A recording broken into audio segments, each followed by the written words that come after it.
po.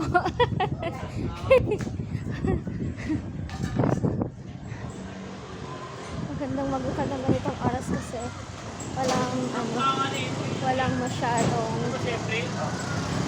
walang masyadong walang masyadong tao. Saka napakalinis ng kalsada. Ayan. Walking tayo. Walking exercise. At saka medyo mahangin. Unlike pagka nasa bahay ka lang. Talaga mainit. So, yan. That's it. Sige. Gawin na lang natin, 1 minute. Ayan. Saan ko na lang kaya? Ayan. Dito na tayo, Ayan. Thank you. Grabang init, no?